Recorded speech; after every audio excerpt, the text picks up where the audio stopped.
Happy morning, ladies and gentlemen. I welcome you all for the training program for the statutory auditors of non-banking finance companies. As you all know, there is a huge opening in opportunity in NBFC audit, but very few professionals in this area. To handle this training program, we have officials from RBI. Is none other than Dr. Sathyan David, K. Josna, Mr. Jagan Mohan. May I request our chairperson A.B. Geeta to escort all the officials onto the dais.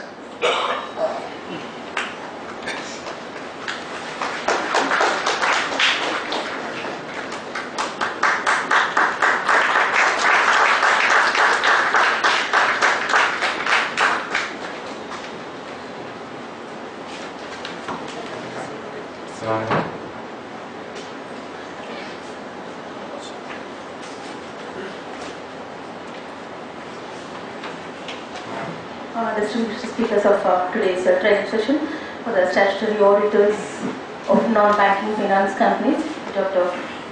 Sathyan David, Chief General Manager, DNBS, RBI, Mumbai, Ms. K.S. Josna, General Manager, DNBS, RBI, Bangalore, and Shri Kulkarni, AGM, DNBS, RBI, Bangalore.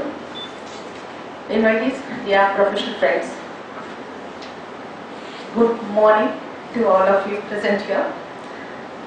At the outset, on behalf of Bangalore branch of SARC 5CA, I extend a warm welcome to our guest, Dr. Sathyan David, who came all the way from Mumbai to share his expertise, conducting a training session for the benefit of the members, especially statutory auditors of non-banking finance companies.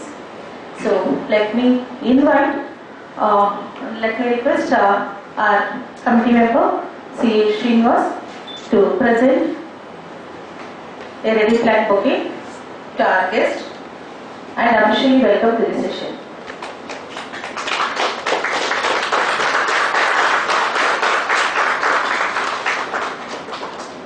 Dear friends, sir's presentations coupled with his rich experience in the field with the authenticity of the rules of non-banking companies will enlighten us to know more about the statutory audit of non-banking finance companies. So, at the same time, let me extend a wholehearted welcome to Madam K. Josna, General Manager, who is instrumental in directing this program for the benefit of CAs involved in NBFC audits.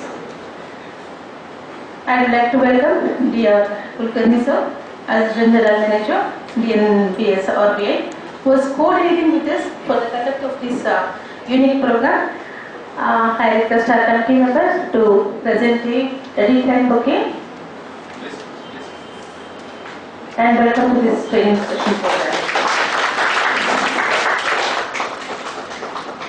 I feel so happy to be among all these members as the first chairperson of Bangalore branch, along with Ms. Josna GM, to be part of this program representing Bangalore branch, the most vibrant branch in the country, catering to the needs of 13,500 members and 40,000 students, and we do programs for students, members and public at large. On behalf of Bangalore branch, let me congratulate all of you for coming forward to attend this meeting to know more about statutory audits of NBFCs.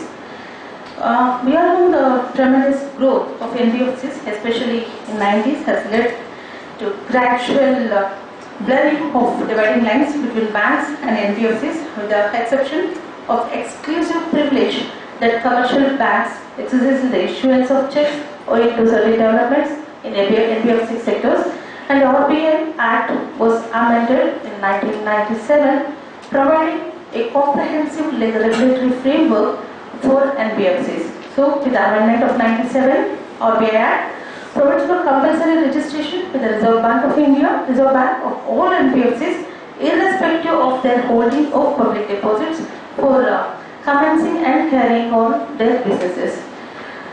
Reserve Bank issued directions to auditors to report non-compliance with RBI Act and regulations to the Reserve Bank, Board of Directors and stakeholders.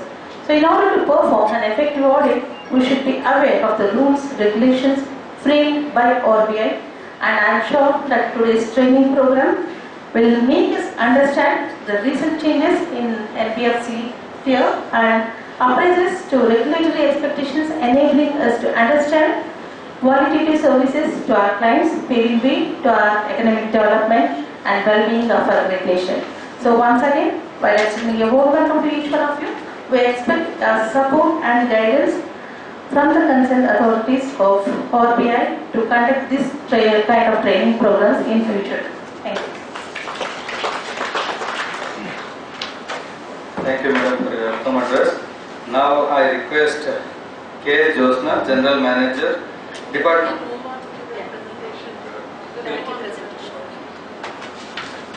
I'll give a brief introduction of the speaker, Mr. Dr. Sathyan David, Chief General Manager, Department of Non Banking Supervision, RBI, Bombay. He is a MA in Economics from BITS, Pilani, and a doctorate in Economics from Madras University. Has worked in Mumbai, Bangalore and Bhopal offices, mainly in Department of Banking Supervision, and was also a faculty member in Reserve Bank Staff College, Chennai. Has served a number of years in Central Office Department in Mumbai, such as Department of Banking Supervision and Urban Banks Department. He is presently the Chief General Manager, Department of Non Banking Supervision, Central Office, Mumbai. With this brief introduction, I welcome you once again, sir. Over to you.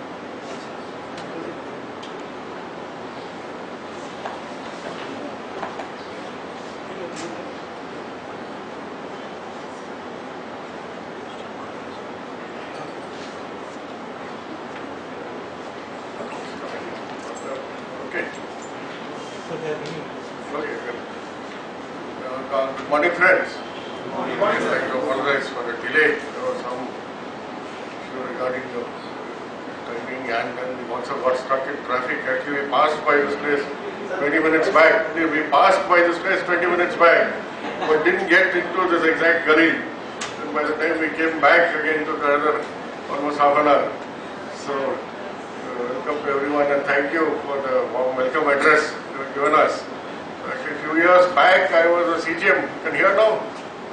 At the back, are you able to hear? Yes. I was in charge of the audit regulation section of Department of Banking Supervision. So apart from me, that division was fully manned by ladies. From the DGM downwards, it was a 5% section. And between January to March, we used to conduct sessions in each of the 4 zones for auditors of banks. And after a couple of the sessions, I noticed some peculiarity. And none of the participants were males. They then made a remark also that ICAI should have a little more gender diversity. Banking auditors only males, whereas the whole department in RBI is manned by ladies. And luckily in that session, as a guest faculty, we had someone from ICAI who was a lady. It is good to know Bangalore has better gender diversity. There's president is a lady and large beginning of ladies amongst the audience also. So this is one area where both men and ladies and gents can operate easily. So good to see that at least on the NBFC sector there's more lady participation. So coming to the topic on hand, the audit of NBFCs, perspective and requirements, and certain tips from the supervision side of the sector. Now this is one sector in the present and future has a lot of scope, and especially we need auditors as a strong arm of support, because the sector as such, there are totally 12,000 entities who are registered. Because among them we segregate as systemically important and systemically non-important, and also as deposit taking. So systemically important entities which have total assets of 500 crore and over are some 250 or 270 or so. And these are the ones that we regulate and supervise on a more rigorous basis, because these we feel are systemically important because they are borrowing from banks, they are floating NCDs. So problems with these, any problem with these companies on the asset side will percolate on the liability side and cause a systemic problem. Then the other side, of course, deposit taking entities also are subject to stronger regulation and supervision, because these are mobilizing public deposits from individual depositors, and the basic purpose of Reserve Bank and regulation of the financial sector for Reserve Bank from the beginning is protection of depositors' interests. Of course, later development of the sector, other objectives also came up, but basic fundamental purpose of RBI from the time of setting up in 1934 is to protect the interests of depositors. So this is one area of focus which had more focus earlier, but slowly we are trying to move NBFCs out of deposit taking from individuals and move towards getting market-based funding, because deposits taking, again, we like it to be restricted to banks who are strongly regulated, and the numbers are smaller, easily supervised, and they also have deposit insurance for them.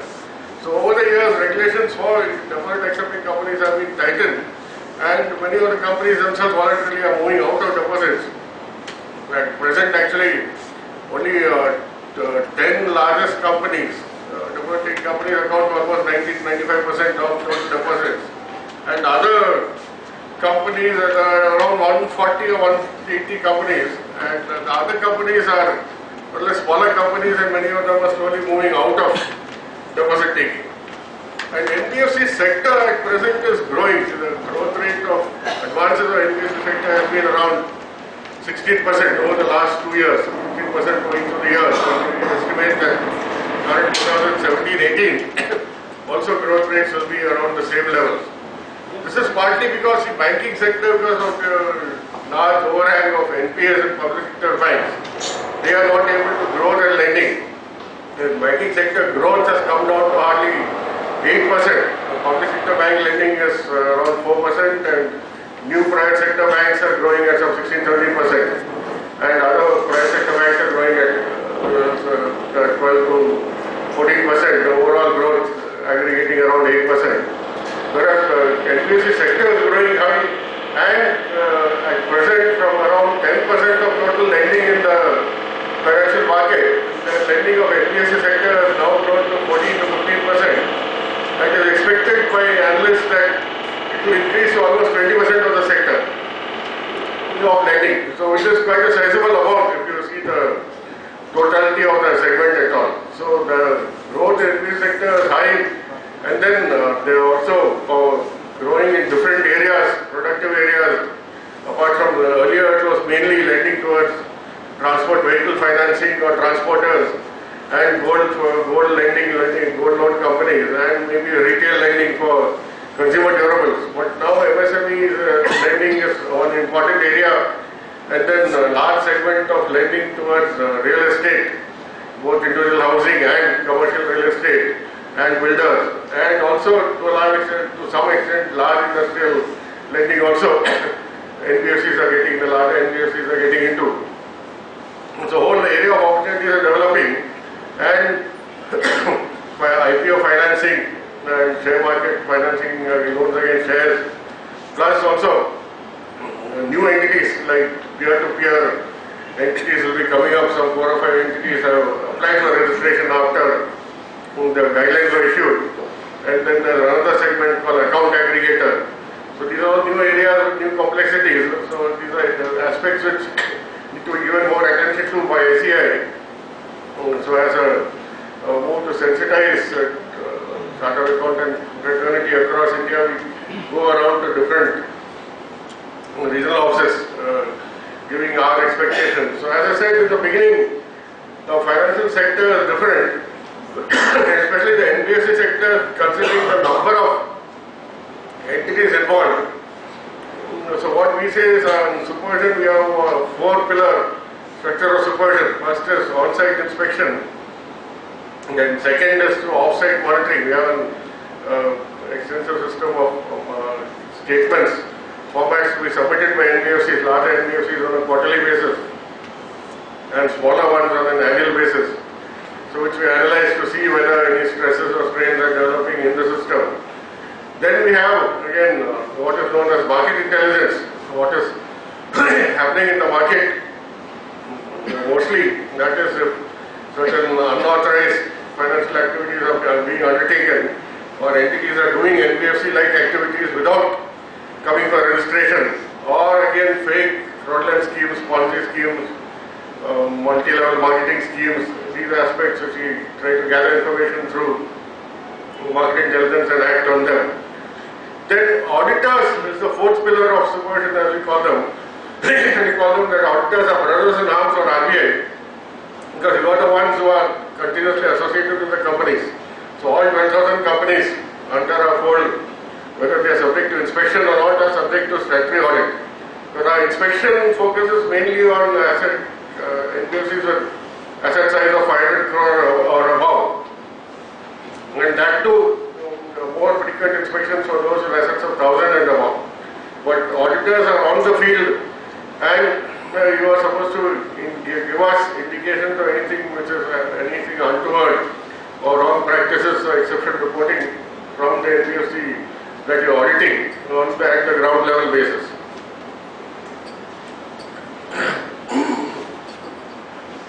So what we'll come to is, we have covered all these aspects in my preliminary introduction. So now it is not only to start with, I'd like to caution you that it is not only registered NBFC auditors who have to be alert. Now all auditors of any company have to be alert. Now an NBFC is identified, the litmus test we call the principal business criteria, that 50-50 criteria, that is total financial assets, if it's more than 50%, or income from financial business is more than 50%, and both these conditions are satisfied, then it is classified as an NBFC. Now the process of registration, now any entity which is fulfilling this criteria should primarily come to RBI for registration. That is, as soon as the process of registration, first any corporate or company registers with the MCA, Government of India Authority. So that registration is simple, they get the code according to the principal business object. So generally the principal business object is finance, they'll get the finance code. The problem is after that, now we have no system of monitoring. After that, NBFC cannot come to RBI. If it does not come, there are millions of these companies getting registered. We don't have the machinery to force all of them to come to us.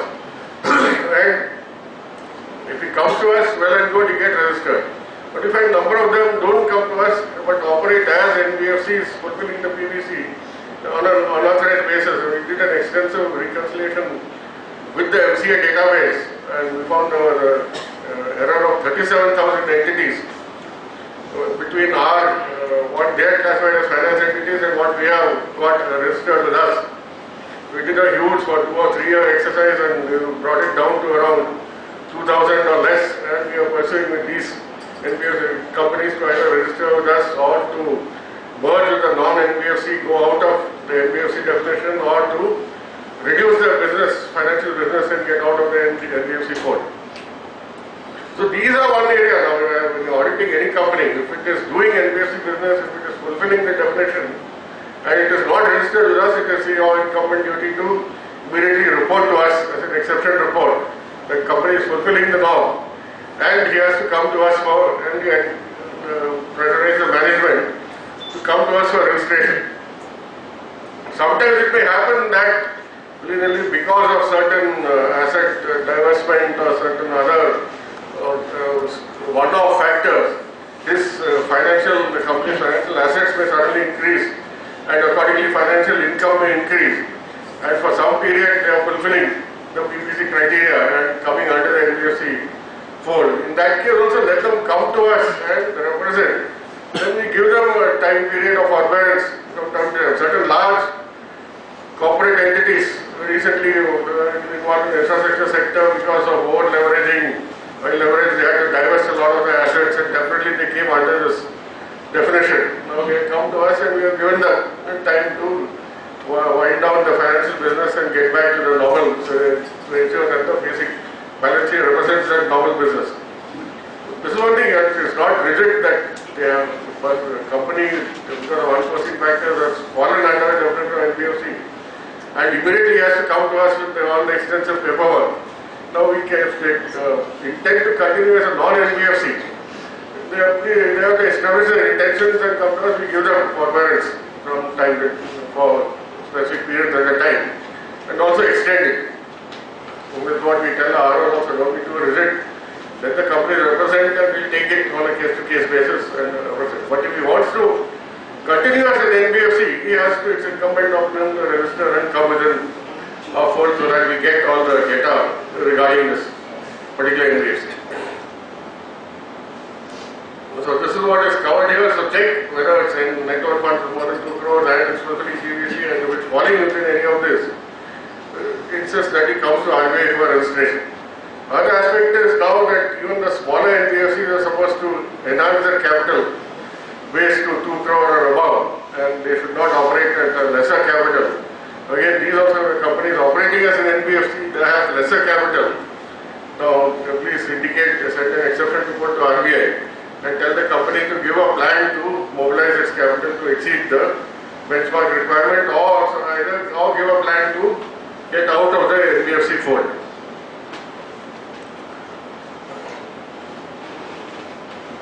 So now, say an NBFC coming to registered NBFC, what are the areas that you should see? Now, if it is taking deposits, now it cannot take deposits, of course, I know less than 25 lakhs, it's again now a little dated. Now, any NBFC has to have anywhere from 2 crore or above. And it must have a minimum investment grade rating from a rating agency, one of the accredited rating agencies. Now, if you are not having the investment grade rating, it should not take fresh deposits and existing deposits should be wound down as per the maturity period. So this is one aspect to insist on. If it's not meeting the investment grade, so they have to stop accepting further deposits. If they are accepting further deposits, again, it is your requirement that you should report to RBI. And then if it's exceeding the ceiling on deposits, should be reported. And again, the ceiling on interest rate on deposits and payment period and other requirements, both Companies Act and RBI requirements for other requirements. You have to insist that these are being met because deposit taking NBFC, especially if there is a default deposits, it's a very serious matter. Both RBI and enforcement agencies are sensitive about this because it affects individual public interest. So this is one area we are very tight about.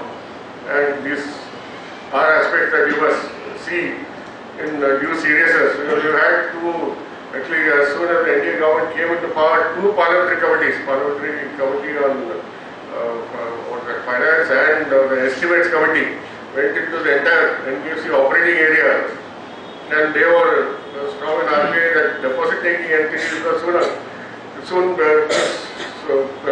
short period before that there was a big Sarda scam.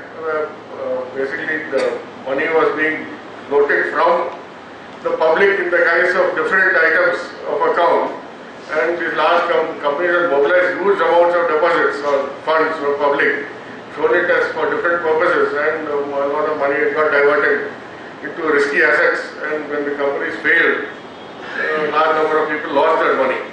So parliamentary and because this is individual depositors losing money. In the democracy, individual rights are important because they are the voting masses who basically participate in democracy. So this is one aspect that individuals should not lose. And parliamentary committee also came down heavily on us on what is the action you have taken on the auditors of these companies. They should have immediately reported if money is being accepted in the guise of public deposits.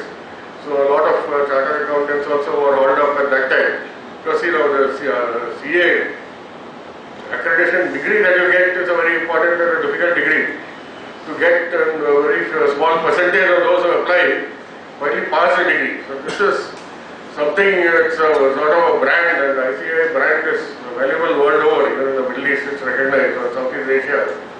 So this is one thing for temporary benefits from a company. Don't overlook minor aberrations thinking things will get set right, because companies which have started creating trouble, accepting deposits and putting them into risky assets and camouflaging the whole thing and acting as if they are not an NBFC and not reporting as an NBFC.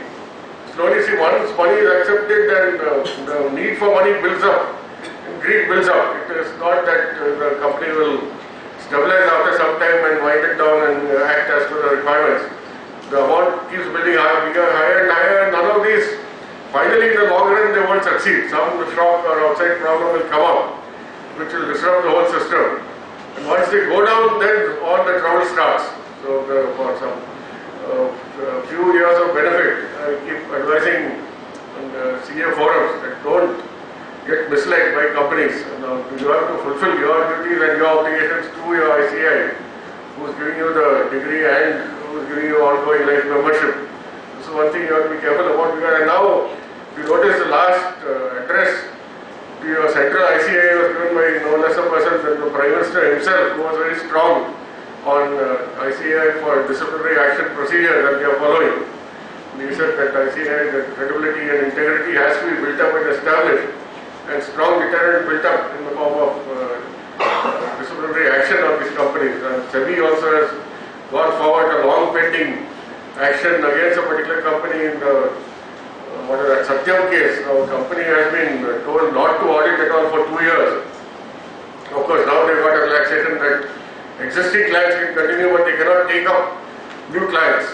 But now this kind of strictures on a firm or a company is a very strong stigma, which continues lifelong. And if you remember, almost 10 years back, the Enron case, Anderson Consulting, which was the auditor and consultant for Enron. After the Enron case, SEC US passed such strong strictures on the company. They had to basically wind up. They realized that no further clients will be forthcoming. Existing clients who did not want to be associated, did not want their books to have the name of this company with such a stigma on their books, because the companies also function on the integrity that they have in reputation in the market, and the clients also don't want them to flounder in this aspect. So the company basically had to wind up and had to be taken over by some other major companies. So this is one aspect. Apart from deposit taking, now we have a statutory auditor certificate that you have to submit. So this we have, earlier it was a free form certificate, nothing was defined. But now we have given a particular format, and this has to be submitted and uploaded in our Cosmos database, and it has to be signed by the statutory auditor and uploaded on Cosmos database. And this is on certificate which is compulsory for all companies, but we are getting a lot of defaults, especially by the smaller companies. We have to follow, and for a lot of very intensive follow-up has to be done before they submit. Whereas the companies say that this is a small companies with not very high income on very low profits, so the auditors are charging us separate fees. So, but we insist that this is something which has to be done. So again, ICAI says that not much fees, they are hardly 15,000 or 20,000 for the statutory auditor certificate. So this is one thing, again, as being an ongoing auditor for the company as such, this is one thing that you should insist on the company management that the statutory auditor certificate has to be submitted to RBI. Otherwise, you can also submit an exception report saying the company is not willing to submit, then the RBI will take further action. This will become a item of non-compliance by the company, which could lead to cancellation of its certificate or registration also. And then another area is, earlier we were getting Cosmos quarterly returns, particularly specified for companies with assets over 100 crores. Companies with assets less than 100 crores, we were not, there was no format to be submitted. Now we have changed the definition of systemically important, raise the bar from 100 to 500 crores. So 500 crore amount total assets, we have a specific Cosmos format which goes into great detail.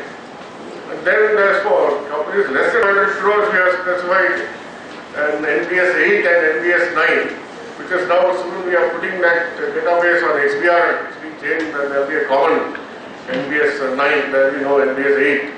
And this is a once in a year format, basically the balance sheet and P&L account format. We kept it simple with a little more granularity in terms of kinds of asset deployment, kinds of loans, advances being given, sectoral advances. So this is something we want to build into the system of collection of statistics of funds flow in the financial sector also. So this is one thing, soon once the XBRL system is put on place, we intend to get this NBS 8, 9 again, which is basically derived from balance sheet, to be counter-certified by chartered accountants and uploaded on the Cosmos database. So this is one other aspect that you would like you people to see at the time of audit, that companies are preparing this NBS 8, 9 and submitting to us. We did a big study of companies who are not submitting, and we deputed some external agencies to do a survey also. So we found that 2016, a large number of companies had submitted. 2017, quite a few of those who had already submitted have not submitted for the next year. Probably we've assumed that because they have not reached the benchmark level of 2 crores of NOF, so they are feeling a bit shy of submitting these statements. But this is one thing that is compulsory. So please insist that these NBS 8 and 9 are being submitted. So once having now audited, I will just give you a few simple suggestions which you should report, and also you come over to a few irregularities that we observe in the process. So send exception reports, again, if it is not meeting the required NOF of 2 crore or 200 lakhs, or PBC financial assets and financial income not meeting the benchmark, then report to us, or the companies not submitted returns.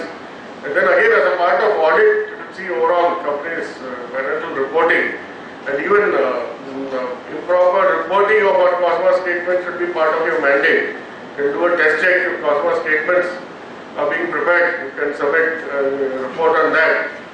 Then one more area again we have expanded last June 2017. If you notice, we have issued a circular on IT framework for NBFCs. Nothing was specified earlier, so we brought in a formal structure of requirements for NBFCs. So we also said that this IT audit should be done by CISA qualified accountants or chartered accountants. So one more field that we have expanded for the ICI community.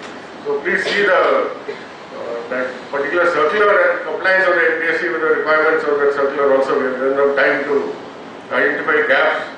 These are the requirements of a circular, and also to fulfill all the gaps within the specific time frame.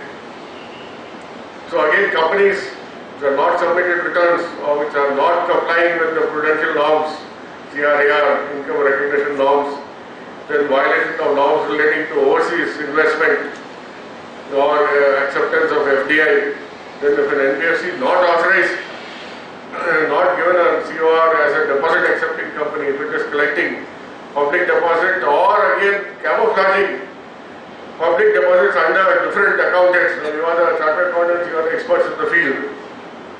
So you should be able to find out whether they are camouflaging with large liabilities are increasing suddenly. So obviously something different is happening. Now where are these liabilities being generated from? And these are public deposits being kept in some hidden items of sundry deposits or somewhere else. But basically in the form of public deposits should be commented upon. And then debenture NCD issuance norms, there are detailed guidelines. See if these particular guidelines are also being followed. And should not be another form of collecting public deposits. Now, these are guidelines issued by us and guidelines of SEBI should be followed by the companies. Now, you notice actually we are a little more liberal regulator. SEBI is very tough. The action they take is quite drastic in many cases. You can see the penalties they levy also quite heavy. We have a penalty of, as per the RBI Act, only 5 lakhs. Penalty you can levy on an NBFC. So particular typology of regulatory violation, we can put only 5 lakhs. SEBI seems to have large amount of powers. They levy penalties of some hundreds of crores also at times. Then again, registered NBFCs not transferring 20% into statutory reserve, 20% of profits to statutory reserves, and disclosures, again the extent of, a large extent of disclosures in the balance sheet to be given by the NBFCs. So all these also should be disclosed in the balance sheet. Otherwise again, you have to qualify the balance sheet that the NBFC is not disclosing requirements. Then now MCA, again you are hearing of some more than 1 lakh companies whose registrations have got cancelled because these have been noticed to be in the form of shell companies for purpose of money laundering. And MCA has started one new exercise to identify, they did one round of identification and now they are doing one more round. Actually MCA, which was quite not a very active body earlier, now under the present dispensation they become quite strong and highly active. And what they did is the last 2 years of selectees in the civil service exams under different cadre, lots of those people, instead of being put through the usual round of trainings and districts and whatever, many of them have been identified and given allotted specific departments in the ministries and given like large items of work which required a lot of people and some application to be done. So one group of professionals was given this task project of identifying companies which seem to be in the nature of shell companies at MCA. And a few of them came to RBI also.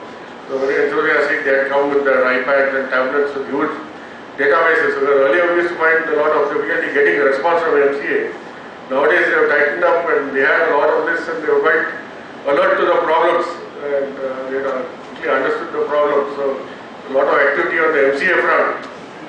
And there is a lot of, because Bangalore is not a problem, the number of companies and itself not huge, but there is a practice, certain centers, especially Kolkata, for registration of what they call the FOCA companies, or some other Bengali term they use of them, not getting readily. And then Delhi also has a huge number of, large number of companies disproportionate to the financial activity which goes on in these centers. So these are all, again, many of the companies we want to trace or go for specific, because they have not submitted certain returns. It's very difficult, there's no address, then people get sent around to different places.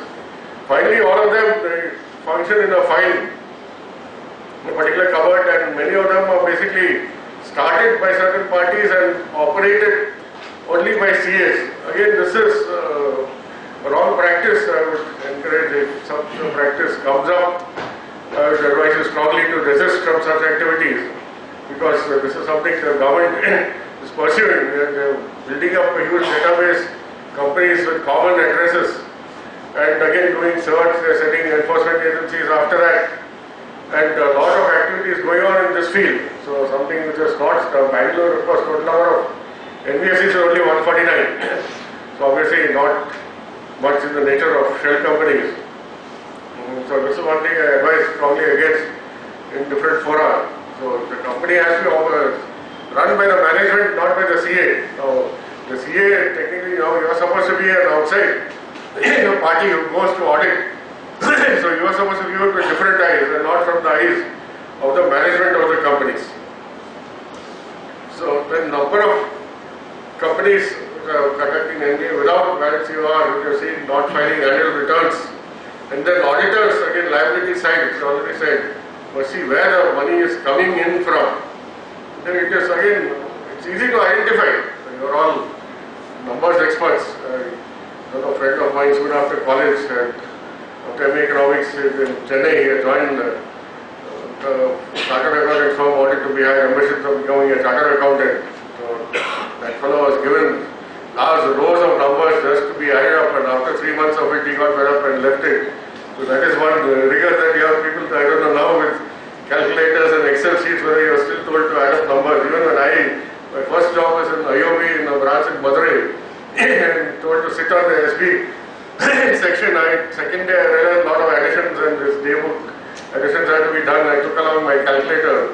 The accountant came quickly, he said, no calculator, you please keep it back in your house and start adding. Use your brain only, you pick up more speed than the calculator can do.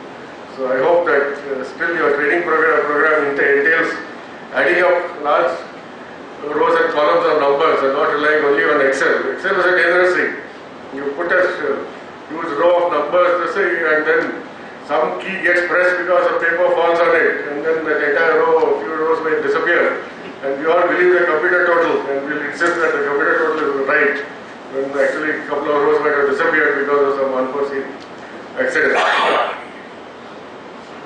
So it is easy from our Cosmos data itself, when we have collected more granular data. Over the years, 3 years, we analyzed the broad headings of the average, consolidated average balance sheets.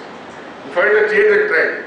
Earlier, bank borrowings, the NBFCs, systemically important companies, were going up. Mainly liabilities were being floated through bank borrowing. Now, over the last 2 years, bank borrowings have come down. Last 1 year, actually CPs have galloped. Then NCDs are maintaining a steady increase. Last 1 year, CPs have gone up because after demonetization, people have rushed in, put in a lot of funds in taken up with large insurance policies, put in a lot of funds in MFs.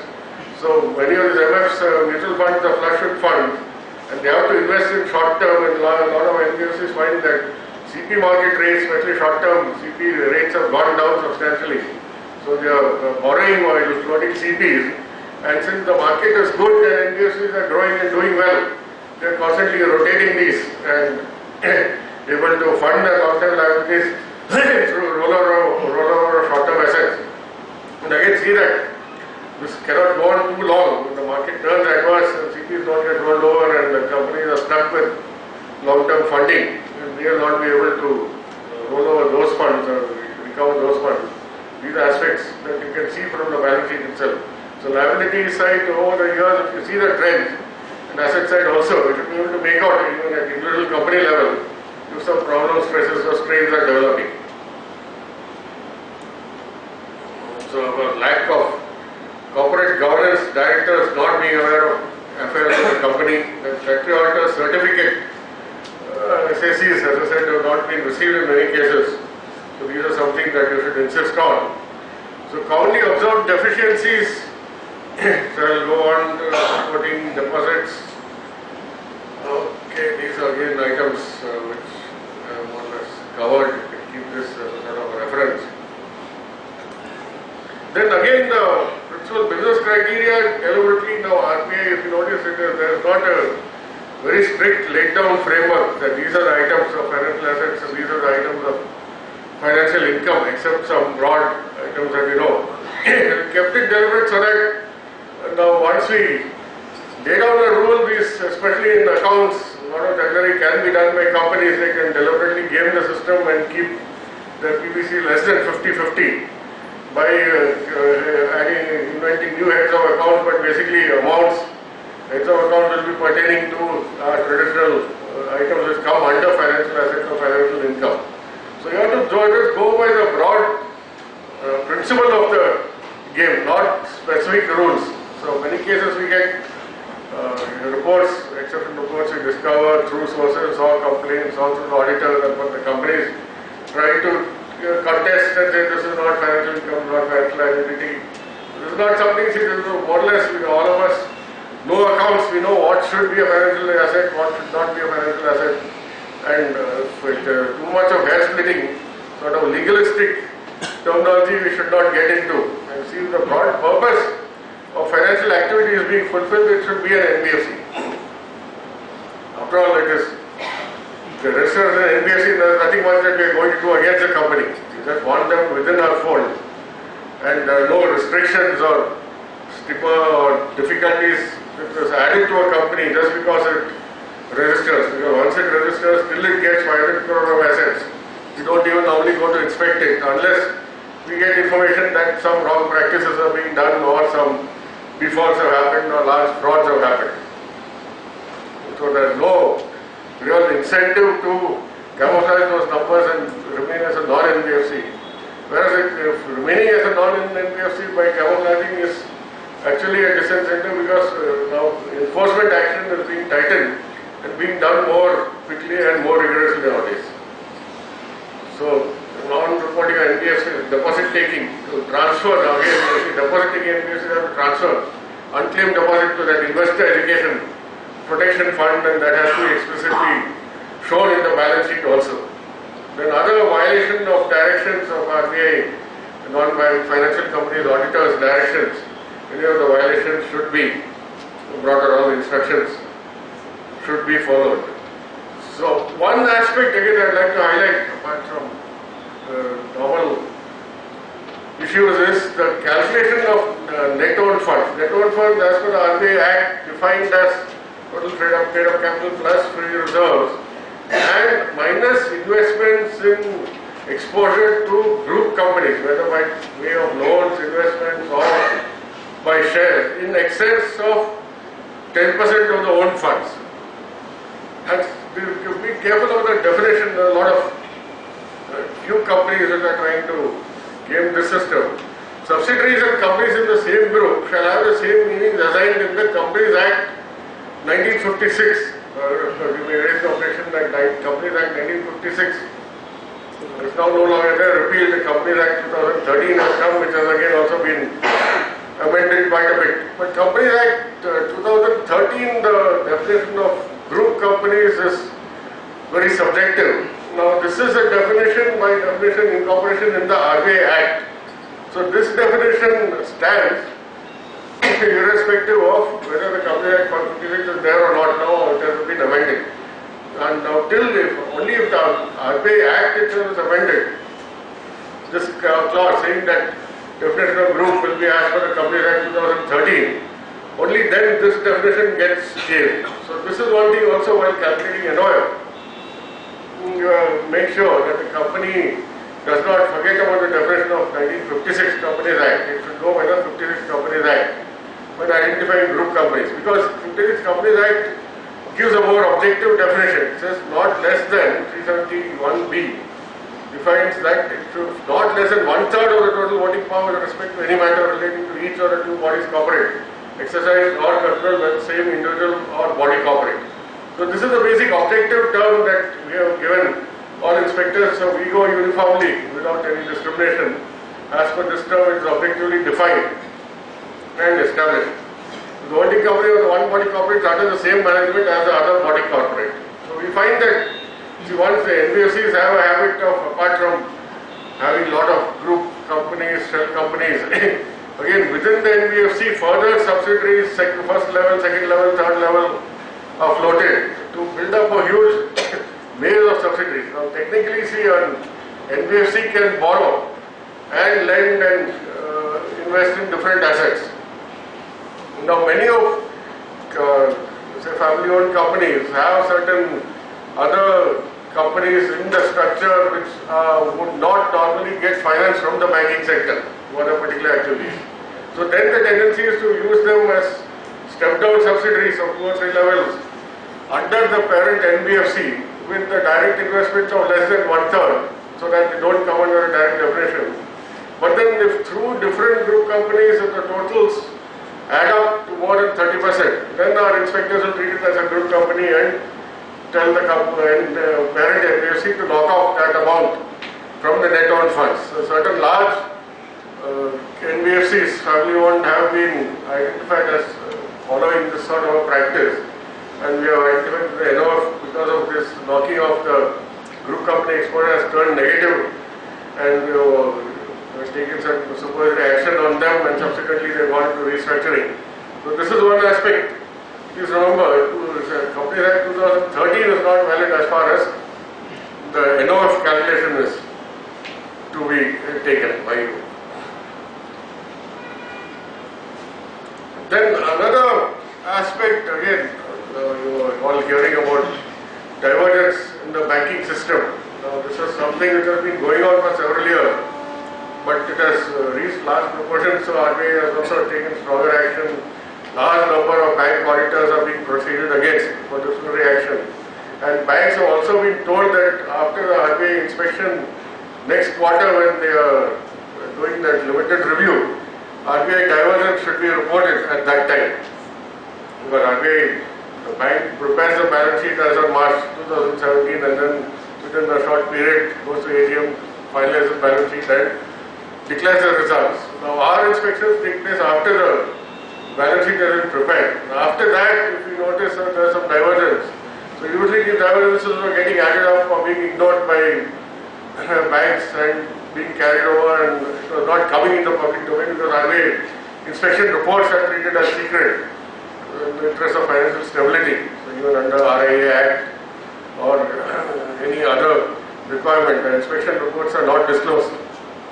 Even in court cases, we call for inspection reports. Normally we take the plea and we take the judgment that it should be shown to the given to the judge in the sealed cover or seen in the judge's chambers only between judge and the two lawyers concerned. And so far even the courts have not questioned this practice. Because the more parts of the inspection reports taken out of context published in papers will lead to a lot of trouble and create problems for the industry as a whole. So but it is up to again auditors to be alert. So asset classification provisioning, please ensure against any provisioning inventiveness by NBFCs. So far from our inspections, we find that NBFCs are more or less being quite disciplined and auditors of NBFCs have also been quite efficient. And whenever there has been not much divergence and whenever NPAs are identified, normally the company's account numbers, NPA recognize it and provide for them. Also since the NPAs are not high, many of them don't like to show high NPAs, so they quickly write it off because when the NPA percentages start increasing, they're all depending on market borrowings. So immediately the ratings go down, borrowing costs go up. Then they're also depending on a lot of PE funds. So the PE funding, they are very sensitive to regulatory guidelines, prudential norm requirements. So once they find NPAs going up beyond a certain percentage, they're also sensitive about investing in such companies. So, but few companies who are facing problems now they resort to evergreening by say sanctioning the loan to another group company and getting it paid back. The particular borrower is facing stress. Another the borrower, some subsidiary or group company's finance, so those funds are brought in to evergreen this account, or that particular borrower issues some NCDs and which are subscribed to by different parties. And those funds are used for evergreening. So these are some aspects. Again, be careful about that asset classification provisioning requirements with respect to restructured accounts. Again, ensure that as per the restructuring norms, these are downgraded or treated as NPAs and required provisioning is made. And again, be careful of sanctioning, irregular sanctioning of loans to related parties or large amount of more or less unsecured or clean loans to certain particular parties known to the promoters. They claim these are parties of engaged relationship building, very good parties, but large or no NBFC normally finances without heavy collateral.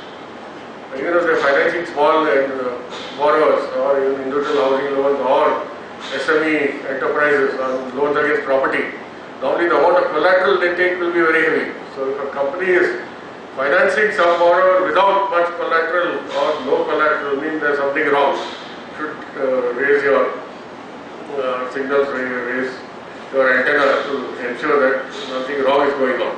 I don't know whether you people news about this Religer enterprise, Religer finance is coming. They are fighting a court case with certain private investors because they have financed certain parties known to the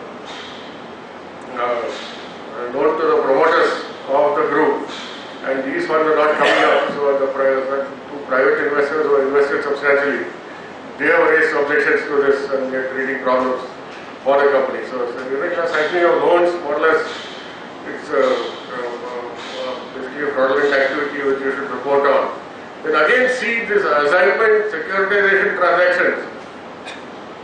If suddenly the large amount of securitization is happening, be a bit alert. Any of you are auditing MFIs, microfinance? Microfinance securitization assignment is a matter of course because they basically now become sort of a routing agent for private sector advances of banks. So I find that most of the loans, 80% of loans are more or less securitized or sold off to some other banks within a particular year. So again, you see all the requirements are being done and whether any full requirements are not being satisfied, if some CRAR, those add-ons have to be done. See that. And other normal NBFCs, if some sudden large securitization transactions are happening, again be alert, see that the certain, as I said, only irregular transactions or certain clean loans given.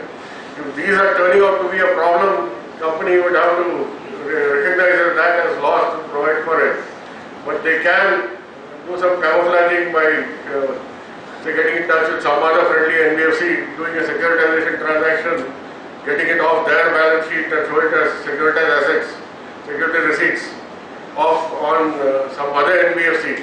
But basically the underlying asset has no value at all. Somebody or the other has to bear a loss sooner or later when it comes out. Then again, valuation of investments or zero coupon bonds subscribed to by NBFCs. You be careful, the counterparty should have due net worth and due cash flow prospects, future cash flows to be able to service these investments. So normally what are the inspecting of the many NBFCs invest in again the group companies or known companies which do not have substantial net worth, negligible net worth or without any assessment of cash flows for meeting repayments of these investments. So then if such suspicions come up, our IOs will normally say that these valuations should be knocked down and valued at zero or whatever value that they arrive at. Especially in the case of unlisted, unquoted investments, unquoted in the market. Again, be careful with this valuation of unlisted, unquoted investments. The only practice is to value it at breakdown value. But then again, on the counter, investing company does not have any value or no prospects of repayment. It is better to recognize the loss sooner rather than later. So again, more or less saying, I think ICAI so far have got not often guidance book, just a publication non-NBFC audit, which is I find more a compilation of our guidelines and circulars. I think somebody should sit down and write a better guidance note on what are the aspects to be seen and more as a manual, not just a repeat series. Circulars available on our website itself. It's not just compiling those, but go beyond the circulars. Like so many other aspects come out. When you go beyond, through experience itself, you'll be knowing that so many other aspects have to be seen. Somebody like probably could take the lead of writing a sort of a guidance for seeing different practices and preparing a more of a guidance note. It should give something which goes even behind the circular, it gives you more of guidance and knowledge to actually how to approach and how to actually go about auditing of NBFCs. So, I told you parliamentary committees which I have talked about, and audit again I like to refer as the basic first level of our defences, because our defences are not very strong. We have limited staff in different regional offices and we do not cover all aspects, all companies, and even where we go for inspection, it is more a sample inspection, not a detailed inspection. So but you are in the companies on an ongoing basis, you know the ins and outs of the companies. So this is one thing, you have to be alert and bring any aberrations to our notice, because finally financial sector, entities in the financial sector progress and grow. It is to the benefit of everyone. And even your long-term benefits are served. Because earlier, see, till quite a long time, NBFCs had a sort of a bad name attached or stigma attached to the even said finance company or NBFC. So after the early 90s, a large number of companies, when they failed, they given the bad name. So the entire sector was started with the wrong name.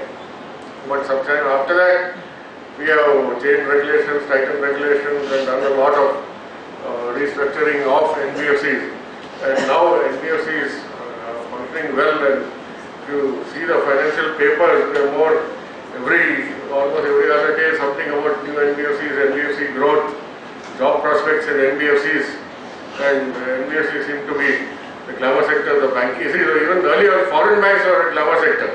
Now after the financial crisis, all the big crime, if you see the foreign bank statistics growth as a whole is more or less negative. Large banks are not growing. Many banks are deleveraging, writing off loans and reducing the exposure because they were doing well as long as the going was good. When problems came, the basic inefficiencies also came up, and they are all high cost islands. They pay very handsome salaries. They expanded their operations. They were not able to cope up with the complexities of our Indian systems and face a lot of losses. So they are not growing. So one aspect, and NBFCs are growing very efficiently because in MSME growth, if you see the bankers are supposed to give MSME loans, there are targets for them, monitor the regional offices, the lending rates are very low. Actually, they promise you MSME advances at 10 to 12%, and for loans up to a certain benchmark, they'll say CGTSME guarantee fee is waived. Then I think up to 10 crore advance, they are not supposed to take collateral security. But in spite of all that, their MSME advances are not growing. Whatever they given also, large level of NPAs. But MSME advances of NBFCs are growing by, of the larger NBFCs are growing around 20%. I found that interest rates they charge are quite heavy, even 20 to 22% or 24%, depending on whether the company is new or depending on the quality of security. But ask them how we are managing this. They say no, people come because of efficiency of operations and less hassle. People are able to come to us. In fact, I was addressing participants of a seminar in College of Agricultural Banking in Pune, MSME lending, largely all bankers. So one big bank himself said, no, one of our MSME parties, long-standing parties wanted a loan for a purchase for some new high efficiency machine.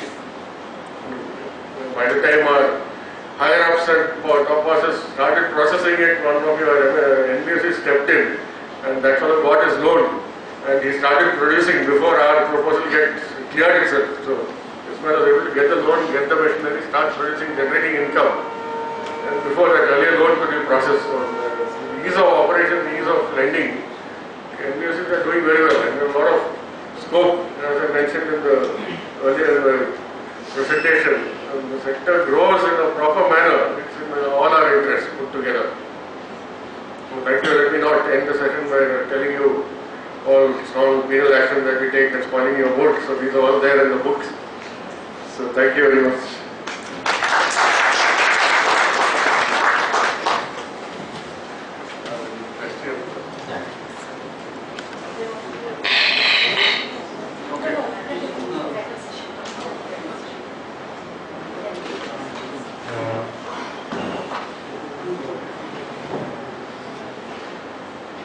Thank you, sir, your valuable suggestions and what is expected by the RBI from auditors. Now we will have a question and answer session. Members have any queries, you can raise a query and get clarified.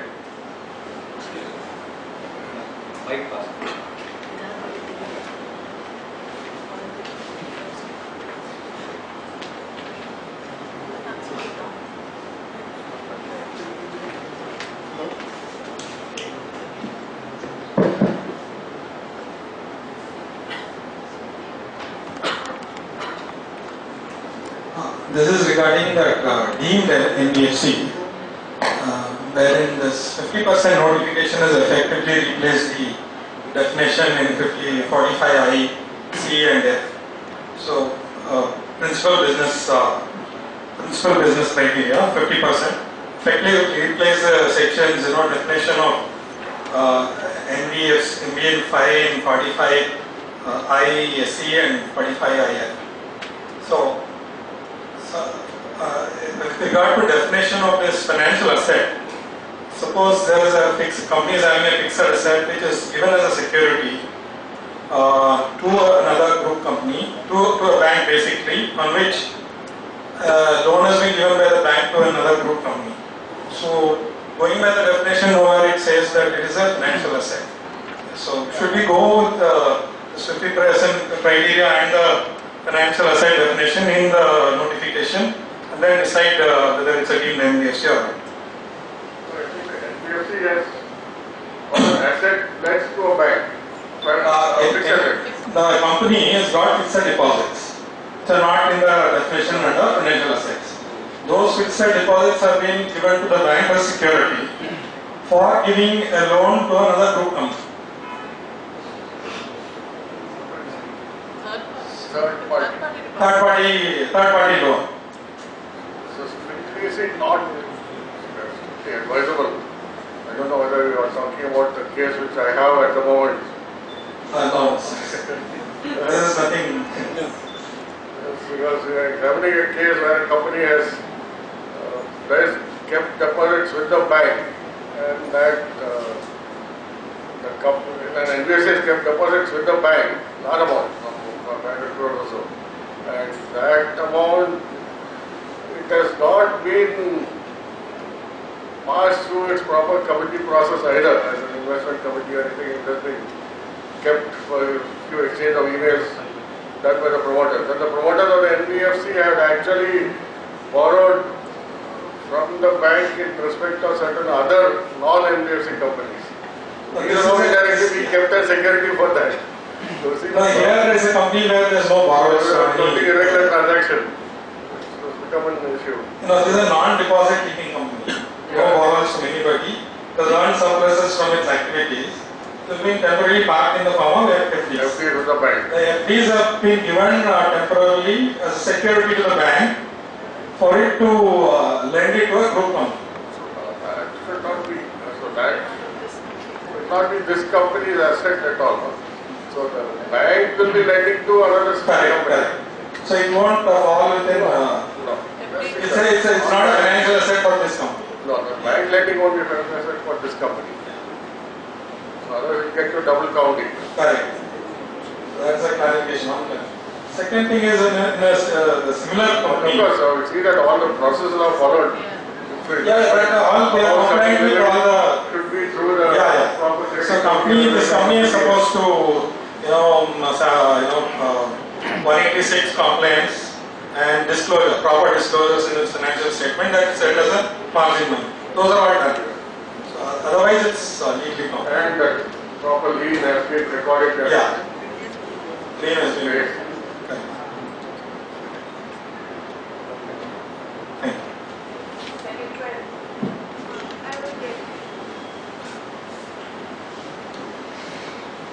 Hello sir, good afternoon.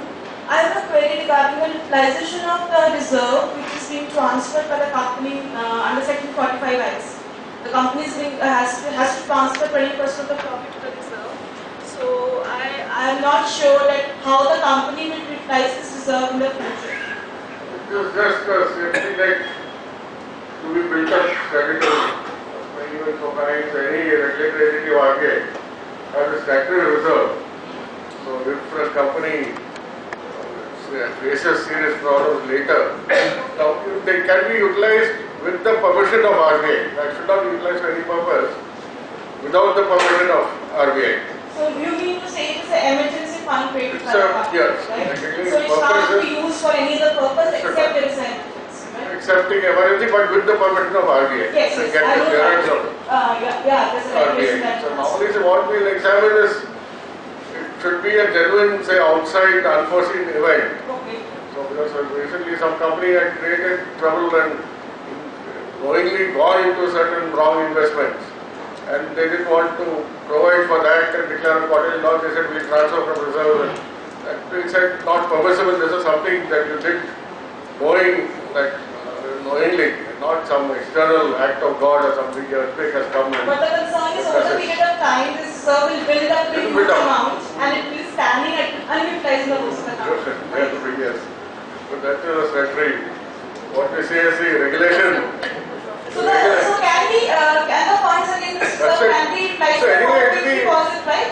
see, We can utilize the funds in this, You can right? utilize the fund in coming asset portfolio. As a full rate can be utilized. Only it should not be withdrawn from the reserve. It should remain there. Okay. Thank you.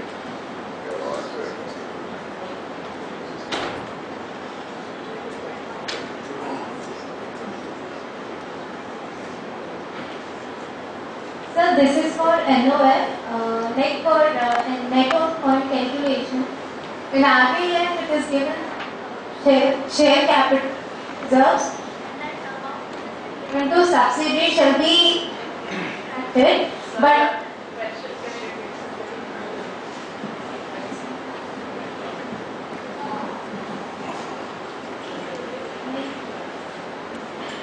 sir, this is for net own fund calculation. As per RBI Act, it is share capital plus free reserves less amount given to subsidiaries. That exposure amount we need to reduce.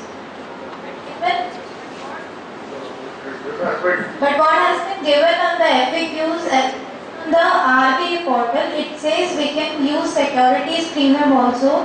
Like security premium is also added for calculation of net own fund. But there it is not written in RBI Act. It is not like we can add securities premium. It is assumed capital plus reserve, security premium or reserve. Okay, so for net own fund, securities premium will be included. Yeah, since you got the benefits in the effective, it says we have got plus free reserves. So that security premium reserve is basically a free reserve. You got the funds. Security premium is not considered free reserve. Anyway, FAQ says you can take. The weighting allocation. FAQ says you can take, no? So then you take the advantage, don't remind them, otherwise they change it. So that has been considered, obviously, and the benefit has been given since this is available for you. So benefit is to go with the Act itself. Okay, Act gives a broad definition. So within that, we give the operational guidelines. So since the operational guidelines permits adding on, there is no issue about that. Okay. And See, changing the Act is very difficult, it takes a long time. You can't change, say, a particular item at a time. You have to see that the entire, what are the number of amendments you have to do, it has to go through our legal department, goes to government, then goes to a parliamentary committee, goes to parliament, and then it will take 3-4 years. So before that, otherwise you won't get the benefit for 4 or 5 years. So before that, operational guidelines will keep issuing. And FAQs, depending on certain circumstances we have seen, and certain other representations from ICI or from the industry, so that those FAQs are built up from time to time. And sir, one more thing, like that principal business criteria of 50-50%, if any of the companies fall within the criteria, it is to increase its capital to 2 crore.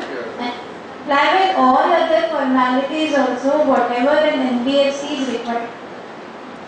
Yeah, see, if that is, as I said, if it is a one-off unexpected event, based on which it has suddenly increased its financial assets and income, and it doesn't intend to do NBFC business, and in the medium term wants to bring it down to less than 50-50, it can approach us and for specific exemption.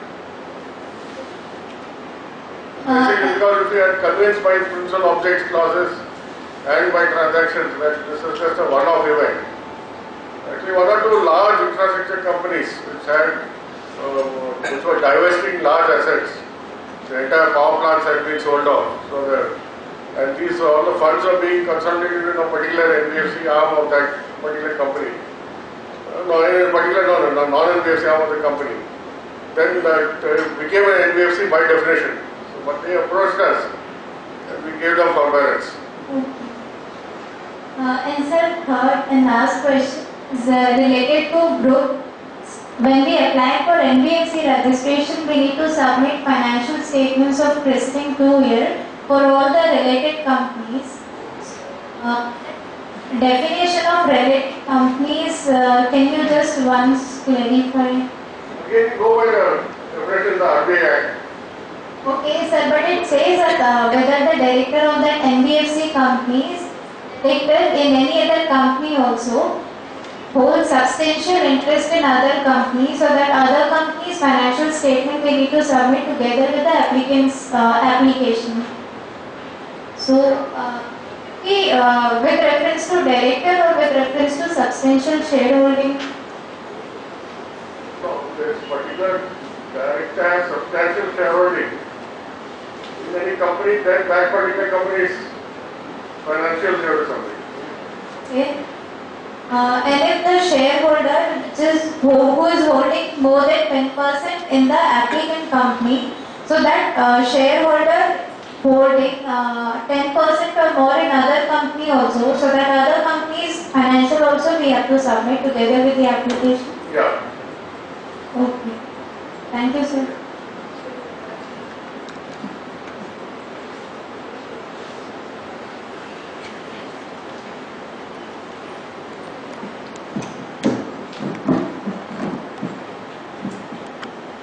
Good afternoon, sir.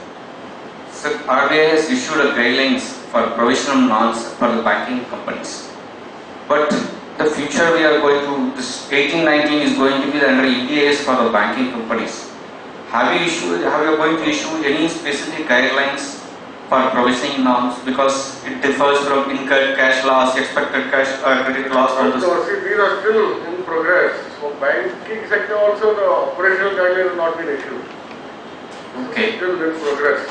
Okay. We have to see. Because the RBI has advised all the bankers to submit every 6 months once, that as per the EBA's state. Yes, it's all basically building up data. Okay. So now the operational norms are, so work is going on. Okay. So we have to. The NBFC which is coming under that EBA's norms, they also have to keep that 17-18 first adoption balance sheet. So for that, whether the RBI has to issue a proper guidelines prior period, because otherwise it will conduct the No, that's what we've been receiving. It's So is there anything in pipeline? It's in the pipeline. How long we can expect that? Not, really can't say. Okay, thank you. This is regarding to the growth of NBFC far outreaching as compared to the bank. So now, even because of the differential rate, now banks will have their CASA and NBFC do not have that, but still NBFC have growth. What would be the reason? Is it because that banks are subjected to SLR and CRR, and then because of the equal rates of it? No, what you say, what you said is correct, because banks, substantial amount of funds is were locked up in SLR CRR. 40% of total lending should be in priority sector. There's large extent of restrictions are there. See, banks, real estate sector, they cannot lend against land. That restriction is not there for NBFCs. Then sectoral credit increase in banks, they have to monitor strictly. Here again, NBFCs, we don't ask them to monitor sectoral credit increase. In gold loans, 80-90% will be against gold itself. So that we don't have any restriction on. And many companies we find suddenly are moving towards real estate or towards share market financing. So these are aspects that we only sort of warn NBFCs that don't get into risky lending. But we don't monitor on a stronger basis. So NBFCs, that's why we implement a higher CRAR. The extent of regulatory rules are a little more liberal. We want a separate sector who is more innovative, more nimble on their feet, and credit delivery towards unbanked customers who don't have credit record. These are things that NBFCs are doing. But in the long run, see, the NBFCs cannot grow beyond a certain extent because they are not getting public deposits. They have to keep on borrowing and leveraging and keep on getting more share capital. So that's why many NBFCs, after a certain level, they can't grow further. They want to become banks. Like Bandhan wanted to become a bank. Then IDFC want to become a bank, but they have not done very well as a bank. And they want to now merge, basically merge with an NBFC. And basically that other capital first is becoming a bank now. Second and last question. You said about the SEBI being more powerful and having more wide powers than RBI. Now, is RBI only a filing agency where the reports are filed and all the scams, whether it is Sahara scams or PACL or Shraddha scams, were unearthed by SEBI? No, the Sahara scam, Sahara, SEBI somehow, I don't know what to say. RBI doesn't like publicity. If we do a lot of work under the radar. See, the Sahara, the other, what SEBI has to clamp down on is a different scam. Sahara had a registered RNBC, what do you call it? RNBC, residual, basically a semi-insurance company. So this long back itself we found that their operations were not in line with our guidelines. And when was it, 97 or 98, we put full directions on Sahara that this activity has to stop and they have to wind up and pay back all the funds that they have collected as an RNBC. So then Sahara went to Supreme Court, and then the Supreme Court said RBI give a hearing to Sahara. This is all in the public domain, so I can tell you there's a book written by Tamal Bandapade also. And this was all in the newspaper. So then the RBI held a high-level meeting, hearing with Sahara, Mr. Subrata Roy and associates at the RBI building. And then we insisted, then he was of course in the beginning quite recalcitrant. But then he came down, he told this business can't continue. Full stop. Then he realized that we were very firm. Then he said, okay, this has happened, but then we said, fresh business you can't do. That is something we are adamant about.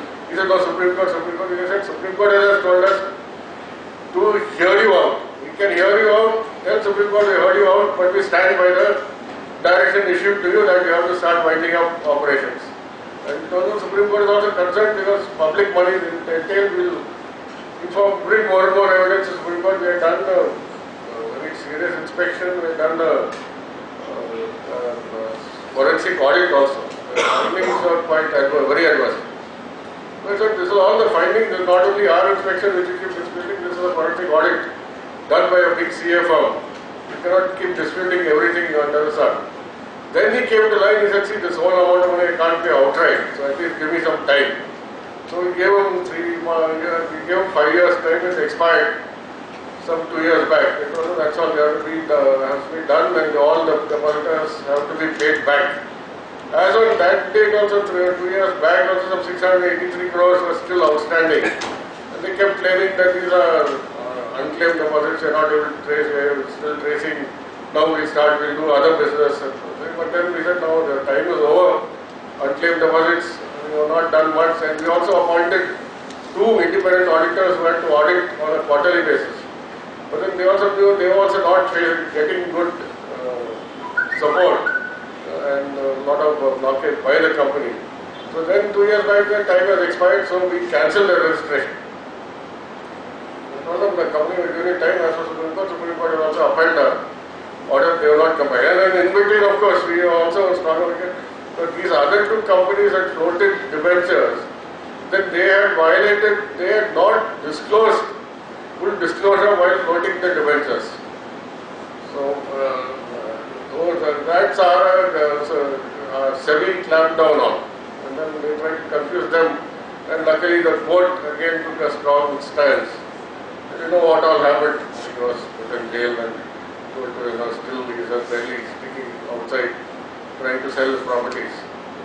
So SEBI somehow later, because he got put in jail, the publicity came up. So whereas we had taken it in a more non-disruptive manner and he had wound up paid back out of some 3,000, 4,000 crores once he had collected, only some 600 crores is left out. And most of them must be Benami depositors or his own funds which he probably can't take back in public now since so much is going on. And even on banks we have been clamping down over a long period. So only now with the increase of transfer requirements of transparency we are coming out. So banking sector, SEBI deals with share market and other non-regulated sector. So banking sector is difficult now. It is financing the entire economy. So now too much publicity on actions taken on banks is given. If depositors will panic, they start withdrawing money. Their money is insured up to 1 crore for 1 lakh. And implicitly, because large number of banks are nationalized, implicitly people feel that it was backed by the government and even above 1 lakh people will not withdraw. But if too much of adverse news is publicized and too much of strong action is taken, banks will also face problems, the entire economy will face problems because lending will not happen, industries will not develop. So anyway, not only in India, any banking regulator does things, or even Bank of England for a long time, after time, they just call the management, talk to them. and advice that these are the things which have to be done, and normally they will follow the rules. And even in Europe, if you realize after the European crisis, the number of banks were said to be weak. Then they did stress tests of the banks. Results are published that majority of the banks are safe and not doing too badly. Again, soon after that, few of the banks also started actually collapse. When they were questioned on a stress test, then they came out indirectly that stress tests also parameters were fixed so that to not show too many banks as going down. Then it will create a systemic issue. So we said that we also knew that these banks will face problems if they are allowed to collapse one by one. Then it will not make a big impact on the market rather than too many banks being identified as dangerous right in the beginning. Now, even 2008, first that smaller company Bear Stearns was allowed to collapse. Then Lehman Brothers was a bigger company with lot of interlinkages to other financial institutions. So they faced became bankrupt, they declared they were allowed to collapse. And immediately you notice the contagion spread throughout the world. Then even the Federal Reserve US said we should operate by free market principles, allow weak entities to go and strong entities to survive at their own strength. Even they backed down. And more or less what we did with nationalized banks in 95 to 97 when we recapitalized. They did the same to Citibank and others because if those started collapsing, then worldwide there will be bigger problems. Normally, it's not that we like to act without publicity. So not much publicity of RBI will be forthcoming. Another case, deposit taking company involved in real estate has earned a surplus and invested that in mutual funds. And for me to convince the management that it is deemed NBFC, and it was extremely difficult. And I feel through you I want to appeal to RBI, their companies are not deposit-taking companies, earning surplus from their activities, investing in mutual funds or lending to their other group companies compliant with Companies Act. It should not be under this it's extremely difficult to as it is the business community feels they are too much of over-regulation, and added to this it's extremely difficult to convince them. Group companies like CIC, under 100 crores, no public fund. No, even a mutual fund. Company investing in mutual fund, it's all surplus. They say it is, I can't tell the language they use, but it's extremely difficult to tell them. You can't tell a promoter you can't do this. Put in bank deposit. No, but that is his choice. It's his choice where to invest, and he wants to invest in a mutual fund, and I have to tell the law doesn't permit. So, I appeal to RBI to you, where companies are not taking deposits, please be lenient on the investment side. If they are taking deposit, I understand, there is some logic in it. But where they are not own funds to invest, the Companies Act has a lot of regulations regarding investments, regarding lending. They are following it. That is good enough, and I think RBI. After all, you tell that RBI wants to get out of regulating too many entities. We wanted to raise the threshold from more than 2 crore to a higher amount. The government, after the Sarda scam, they were reluctant. They said, no. That's why qualifying, companies are not taking deposits. Other entities we want to get out of without deposits or without public funds. But then now we have simplified. There are two forms of registration. One is the simplified registration, where only simplified. But again, 2 crores is the criteria. They would not have met that. They will have to maintain that. I got a case of a widow who's got substantial funds invested. PVC is being bet, but the 2 crores she cannot meet. She keeps coming and saying, let me get out of this. There's no more way I can raise and make it 2 crores. And there's only I request you to please take it as exempt such competition. Please. It's becoming a... Over time these may come. I'm sure now.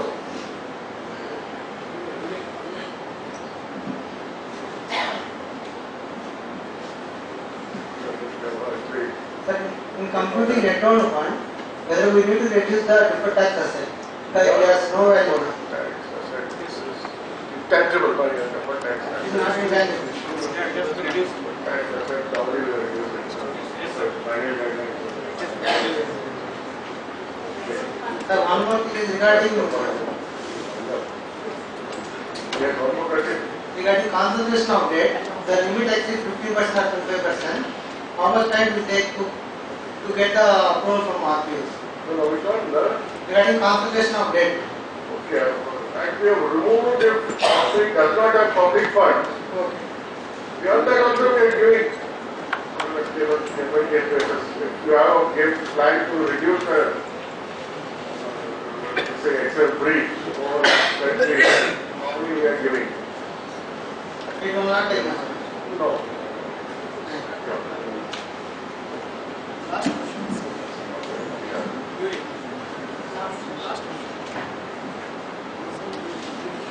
I would like to know, the RBI is planning to regulate the credit cooperative societies and credit Soharda societies. Because in Karnataka, 55,000 Soharda and this cooperative societies are there. They are not in the RBI regulation. But they are also doing equally good business as NBFCs. So RBI is planning to regulate them or what? Any planning stage? No. That is Savarda is not a state act. True. But they are doing Savarda state act is there, cooperative act is there for regulated. This for cooperative they are registered with. They are lending to the members. But they are doing financial business. They are accepting deposit and giving loans like exactly NBFC or banks are doing. Because lot of these societies are member driven. So there is no public funds involved. Members are regulated, they are run by them.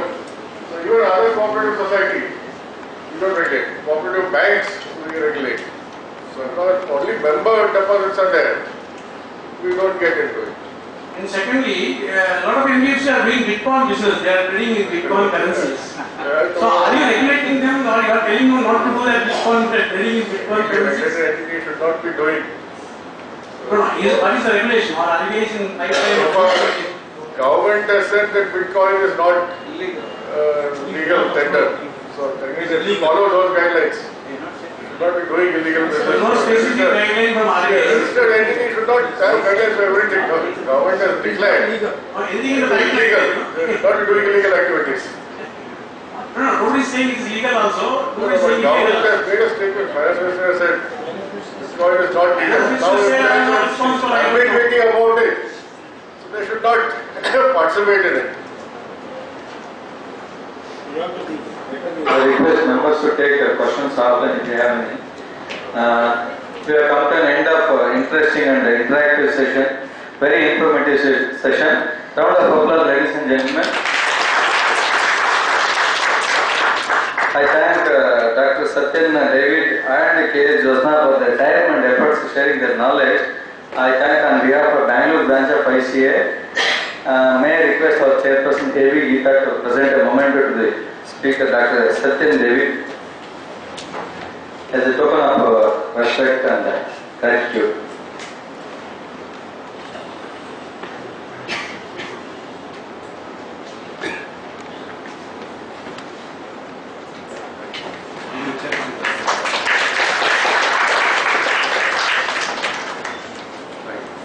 I also thank K. Josna, General Manager, DNBS, Bangalore. On behalf of Bangalore branch of ICA, I request chairperson to present a memento.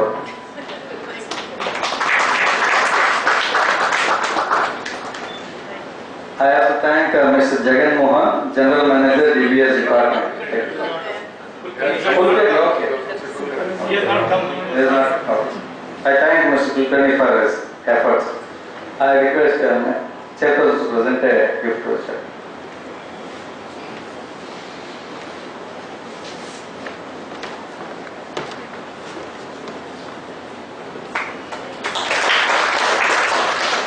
Thank you.